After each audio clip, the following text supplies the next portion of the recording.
আসসালামু আলাইকুম। সবাইকে স্বাগত জানাচ্ছি আমি নাইম ফাথম মুবিন। শুরুতে সংবাদ শিরোনাম। বাংলাদেশের সর্বশেষ গুরুত্বপূর্ণ আপডেট সংবাদে আপনাকে স্বাগত। শুরুতেই সংবাদ শিরোনাম, পরে বিস্তারিত। প্রথমেই জানাবো আমাদের হাতে থাকা সর্বশেষ গুরুত্বপূর্ণ সবথেকে তাজা আপডেট সংবাদ। খুলনায় এনসিপি নেতাকে প্রকাশ্যে গুলি করে হত্যা চেষ্টা, অবস্থা আশঙ্কাজনক। জাতীয় নাগরিক পার্টি এনসিপির খুলনা বিভাগীয় প্রধান এবং শ্রমিক শক্তির কেন্দ্রীয় সংগঠক মোতালেব শিকদারের মাথায় গুলির ঘটনা ঘটেছে। আশঙ্কাজনক অবস্থায় তাকে খুলনা মেডিকেল কলেজ হাসপাতালে নেওয়া হয়েছে। আজ সোনাডাঙ্গা এলাকায় প্রকাশ্যে এই ঘটনা ঘটে। সামাজিক যোগাযোগ মাধ্যম ফেসবুকে এক পোস্টে তথ্য জানিয়েছে এনসিপির যুগ্ম মুখ্য সংগঠক ডাক্তার মাহমুদা মিতু। এরপর জানাবো হাদির খুনির গ্রেপ্তার না করা পর্যন্ত রাজপথে থাকার হুঁশিয়ারি ইনকিলাব মঞ্চের আহ্বায়ক শহীদ ওসমান হাদির খুনির গ্রেপ্তার করে তাদের দ্রুত বিচার নিশ্চিতে আগামী ২৪ ঘণ্টার মধ্যে বিচারিক ট্রাইব্যুনাল গঠন এবং প্রয়োজনে আন্তর্জাতিক গোয়েন্দা সংস্থাকে তদন্তে যুক্ত করার দাবি জানিয়েছে ইনকিলাব মঞ্চ। এদিকে এনএসআইয়ের ১৩ কর্মকর্তার বিরুদ্ধে দুদকের অনুসন্ধান শুরু। অবৈধ সম্পদ অর্জনের অভিযোগে জাতীয় নিরাপত্তা গোয়েন্দা সংস্থা এনএসআইয়ের ১৩ কর্মকর্তার বিরুদ্ধে অনুসন্ধান শুরু করেছে দুর্নীতি দমন কমিশন দুদক। আজ গণমাধ্যমকে বিষয়টি জানিয়েছে দুদকের উপপরিচালক ও জনসংযোগ কর্মকর্তা মোহাম্মদ আক্তারুল ইসলাম। এবারে জানাবো নিজের ফোন কলের রেকর্ড শুনে অবশেষে হাসলেন সালমান এবং আনিসুল। জুলাই গণ অভ্যুত্থানে কারফিউ দিয়ে ছাত্র জনতাকে হত্যার উস্কানি দেওয়াসহ মানবতাবিরোধী অপরাধের মামলায় ক্ষমতাচ্যুত প্রধানমন্ত্রী হাসিনার উপদেষ্টা সালমান এফ রহমান ও সাবেক আইনমন্ত্রী আনিসুল হকের বিরুদ্ধে আনুষ্ঠানিক অভিযোগ গঠনের বিষয়ে চলছে প্রসিকিউশনের শুনানি অবস্থায় তাদের হত্যা করার ফোনালাপটি ফাঁস হলে তারা তখন হেসে দেয়। তবে তাদের বিচার যখন শুরু হয়েছে তখন তাদের সে হাসি মুখ আবার মনমরাতে রূপান্তরিত হয়। এবং সর্বশেষ জানাবো এবার বাংলাদেশে লাল সবুজ পতাকা পুড়িয়ে দিল ভারতের পশ্চিমবঙ্গের হিন্দুত্ববাদীরা। পশ্চিমবঙ্গে বিক্ষোভ। বাংলাদেশের সংখ্যালঘু হিন্দু সম্প্রদায়ের উপর নির্যাতনের অভিযোগ তুলে এবার ভারতের পশ্চিমবঙ্গে বিক্ষোভ করেছে হিন্দুত্ববাদী সংগঠন অঞ্জনী পুত্র সেনা। আর সেই বিক্ষোভে বাংলাদেশের জাতীয় পতাকা পুড়িয়ে দিয়েছে এই কট্টরপন্থী হিন্দুত্ববাদীরা। এই ঘটনায় পরিস্থিতি এখন থমথমে অবস্থা বিরাজ করছে, বিশেষ করে ভারতের প্রায় সব রাজ্যে। গতকাল তামিলনাড়ুতে এক বাংলাদেশি সন্দেহে একজনকে পিটে হত্যা করার ঘটনা ঘটে। পরে জানা যায় তিনি ভারতেরই বাসিন্দা এবং ধর্মে হিন্দু। এ ঘটনার পর পুরো পরিস্থিতি এখন থমথমে অবস্থা বিরাজ করছে। প্রিয় দর্শক, এতক্ষণ শুনছিলেন সংবাদ শিরোনাম, এবারে বিস্তারিত।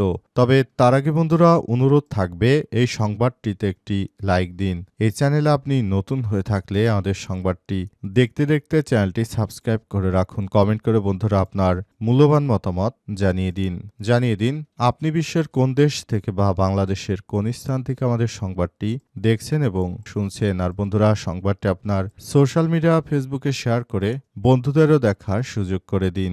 গাজা যুদ্ধে আপনি যদি নিরীহ ফিলিস্তিনিদের ভালোবেসে থাকেন, কমেন্টে ইয়েস লিখে বিশ্ববাসীকে জানিয়ে দিন। এবারে বিস্তারিত। খুলনায় এনসিপি নেতাকে প্রকাশ্যে গুলি, অবস্থা আশঙ্কাজনক। জাতীয় নাগরিক পার্টি এনসিপির খুলনা বিভাগীয় প্রধান এবং শ্রমিক শক্তির কেন্দ্রীয় সংগঠক মোতালেব শিকদারের মাথায় গুলি করার ঘটনা ঘটেছে। অবস্থা আশঙ্কাজনক অবস্থায় তাকে খুলনা মেডিকেল কলেজ হাসপাতালে নেওয়া হয়েছে।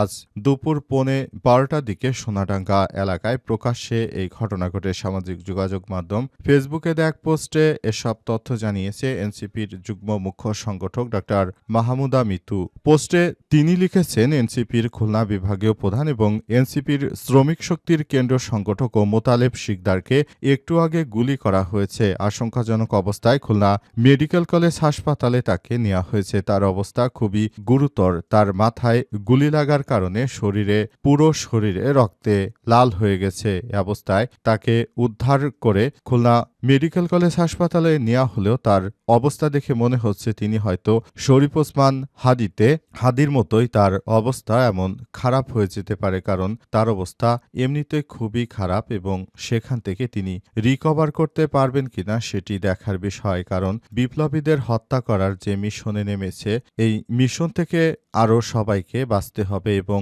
সবাই আরও বেশি সতর্ক অবস্থানে থাকতে হবে যাতে করে দেশে এসব সমস্যা না হয়।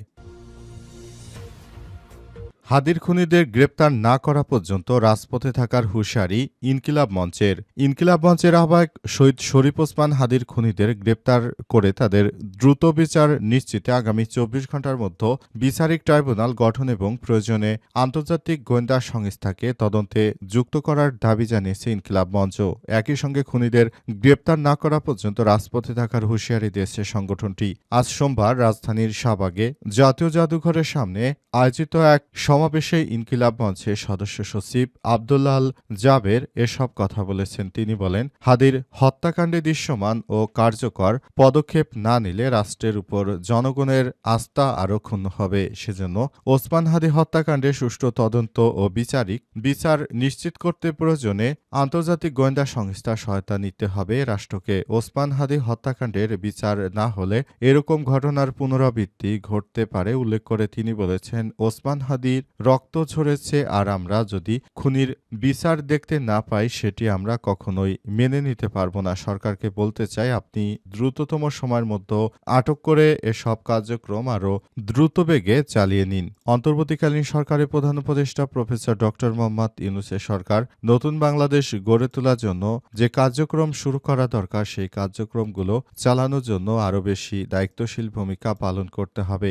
সরকার যদি দায়িত্বশীলভাবে ভূমিকা পালন করতে না পারে সেক্ষেত্রে আরও বড় ধরনের সমস্যা বাংলাদেশে সৃষ্টি হতে পারে বলে মন্তব্য করেছেন তারা। এজন্য সরকারকে এখনই দায়ভার নিয়ে সবকিছু সুষ্ঠুভাবে পরিচালিত করতে হবে, নতুন বাংলাদেশ গড়ে তুলতে হবে। আমাদেরকে সে ব্যাপারটি নিয়ে আরও বেশি ভাবতে হবে বলে জানিয়েছে তারা। এনএসআইয়ের ১৩ কর্মকর্তার বিরুদ্ধে দুদকের অনুসন্ধান শুরু। অবৈধ সম্পদ অর্জনের অভিযোগে জাতীয় নিরাপত্তা গোয়েন্দা সংস্থা এনএসআইয়ের ১৩ কর্মকর্তার বিরুদ্ধে অনুসন্ধান শুরু করেছে দুর্নীতি দমন কমিশন দুদক। রোববার ২১শে ডিসেম্বর গণমাধ্যমকে বিষয়টি জানিয়েছে দুদকের উপপরিচালক ও জনসংযোগ কর্মকর্তা মোহাম্মদ আক্তারুল ইসলাম।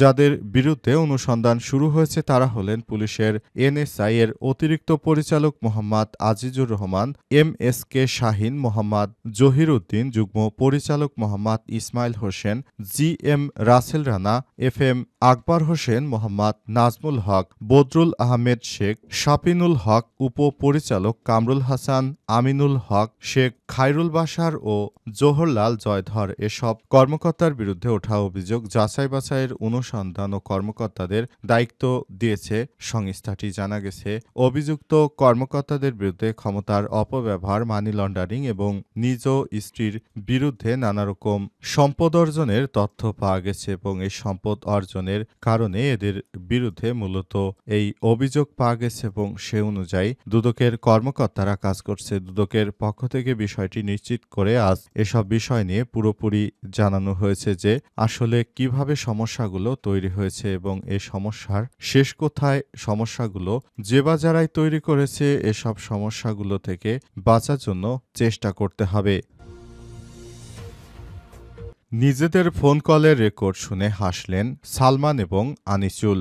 জুলাই গণঅভ্যুত্থানের কারফিউ দিয়ে ছাত্র জনতাকে হত্যার উস্কানি দেওয়া সহ মানবতাবিরোধী অপরাধের মামলায় ক্ষমতাচ্যুত প্রধানমন্ত্রী শেখ হাসিনার উপদেষ্টা সালমান এফ রহমান ও সাবেক আইনমন্ত্রী আনিসুল হকের বিরুদ্ধে আনুষ্ঠানিক অভিযোগ গঠনের বিষয়ে চলছে প্রসিকিউশনের শুনানি। আজ ২২শে ডিসেম্বর দুপুর ১২টায় আন্তর্জাতিক অপরাধ ট্রাইব্যুনাল ১-এর চেয়ারম্যান বিচারপতি মোহাম্মদ গোলাম মুর্তজা মজুমদারের নেতৃত্বাধীন ৩ সদস্যের বিচারিক প্যানেলের এজলাসে আনা হল সালমান এফ রহমান, আনিসুল হককে। ঠিক কিছুক্ষণ পর বসলেন ট্রাইব্যুনালে। প্যানেলের বাকি ২ সদস্য বিচারপতি মোহাম্মদ শফিউল আলম মাহমুদ ও অবসরপ্রাপ্ত জেলা দায়রা জজ মোহাম্মদ মহিতুল হক এনাম চৌধুরী। ট্রাইব্যুনালের প্রসিকিউশনের পক্ষে শুনানি করছে চিফ প্রসিকিউটর মোহাম্মদ তাজুল ইসলাম, সঙ্গে রয়েছে প্রসিকিউটর